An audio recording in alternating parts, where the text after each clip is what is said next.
But the writing, it was like I began writing regularly. And it wasn't writing regularly like what came to my mind. It was like I didn't sit down with like a notebook and book and a paper. Right. It was like from that point, I wake up in the middle of the night or be in the store or riding down the street and the spirit be like, pull over, write this down. Pull over and write this down. Get up, write this down. And before you know it, I had this whole book bag full of napkins and paper towels and receipts. And one day, I went and sat down and put them together. Actually, I might have had a domestic situation. And I couldn't show my face for months. And I went to organize these papers during my time that I was down, maybe like 7 months. And I organized these snippets of papers and stuff. It was like literally, I didn't have a title for anything, and I didn't even have a organization pattern. It was literally like on a piece of paper, got on the computer, and on each piece of paper, I wrote the snippets that looked like they went together. And it probably took me like a whole year to actually put them together to see what it was that I had. And to edit it myself, because it was like, I don't want somebody to change what I'm saying, because these ain't even my words, you know. This is the spirit moving me, and this is what it's saying, and apparently this is what I'm supposed to be writing. And then I went to working at Moe's. I was working at Moe's. Matter of fact, this is before the Bayfront Convention Center. Right. Because I was working at Moe's, and it was the last store I worked at. And Sister Cynthia came in there, and she was having a poetry thing, and she said, "Oh, so Miss Gamble, somebody told me you be writing these poems, and I'm gonna come here every day till you agree to come to my poetry event that I'm having, and you know we practicing right now, and I expect you to be there." And I said, "Well, I probably ain't gonna come. You know, I'm gonna be honest. I'm probably not gonna come." I said, "You know, I don't have regular poetry." And she said, "What does that mean?" And I said, "Well, my writings are very personal, so I don't even know who told you that." And she said, "Well, I ran into your aunt. I went down to Sundance down there, and she was talking about how you be reading these poems to her when I gave them my flyer." And she said, "So I'm gonna come every day till you agree to come." Right. And still, I wasn't going. It was like she regularly came too, and I was saying I'm not coming. So the day before, she said, "If you don't come, I'm gonna sit outside your job until it's time for us to go, and I'm gonna come get you, and I'm gonna take you there." And my aunt was like, "Oh, Mrs. Cynthia came by. She said she coming to sit outside your job today if you don't come to her practice." So I said, "Okay, all right, we might go." And we did. And it was a group of us there. And it was this one teacher. I don't even remember his name, unfortunately. But I don't think it's so important, the name. I will never forget the man. Right. And he said, so we all did poems. And he said, "You know, do you mind?" At the end of our time together, it was like a whole week. And then we had the show, which was at Barnes & Noble. And he said, "Do you mind if I could talk to you for a minute?" And I'm like, "Okay. Yes, sir, I'm open to it." He said, "Did you ever think about making your writings into a book?" And I said, "Nah, no, sir. Like, nah." I said, these are my writings that God be using to free my mind of some things. Yeah. I got a lot of clutter up there." And he said, "Well, I don't know. I just think you should." He said, "Because all too often, you know," he said, "I'm a professor at Edinburgh." And I thought it was amazing, you know, that you said you spent some time there and then, you know, you had to leave because of your gun charge. He said, "And that being said, to me, I think it's necessary that you need to look into making them into a book, because all too often you hear about the success stories, but you never hear about the person that was on the path to success and got derailed." Yeah. And so I went around the city. And I'm talking about everywhere, to stores, to churches, to bars, and I read my poems. And it was like, my mission was, can you give $1 towards building a dream? Yeah, Help me make this into a book. Yeah. And just being honest, I think for Black people, it was like, Yeah, okay. You an ordinary black girl. You gonna make a book? Okay, I'm gonna give you $1 towards that. You know, but it was like some of my sisters that I call them, my friends that have been my friends a lifetime. Yeah. Some of their family members sold into me more than my own did, and it was Wow. like when I was getting 50s from them and not $1 that I'm asking for. It was like, oh man, wait, I might be on to something, you know. Yeah. And by the grace, the first book I put into printing, it was like, I'm gonna sell it out the trunk of my car. I just need to pay for the printing process. What was So the title of it? And it was Unveilings of a Black Queen. And Powerful. so I sold it out the trunk of my car.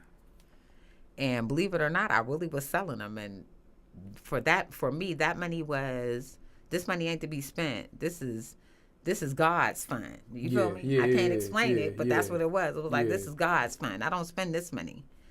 And by the time I got that job at the Bayfront Convention Center, I was in a room, a box. It just didn't have a window. I had no window. It was literally Wow. this size, and it had the washer, the dryer, the press machine, and a shelf for me to stack the laundry on. Yeah.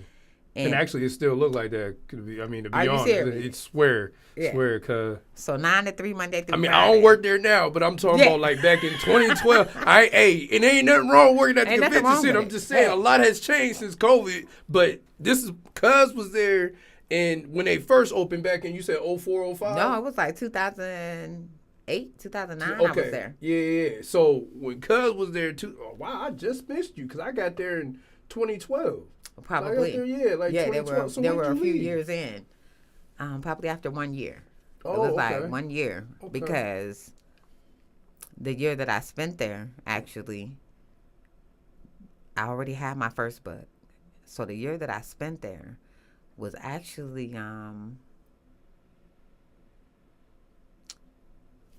we had our manager, because I sat in this box Was his by name myself. Dave? No, his name was Mike. Mike Kelly? Mike McGinnis. Mike Kelly okay. was there when I was Right, there. yeah. Mike Kelly yeah, was the main man. Yep. Mike McGinnis was my supervisor Okay. down there for the laundry part. Was you with Tanya when she was there? Nope, she came. She came after I left. Okay. And so yeah, Mike McGinnis, he came in one day and he said, everybody was saying, she got to be lonely. Y'all got her stuck in the box. Because our whole crew, just being honest, like our whole crew was the west side and the east side. Wow. All the black guys. It was literally the hood guys and the west side guys.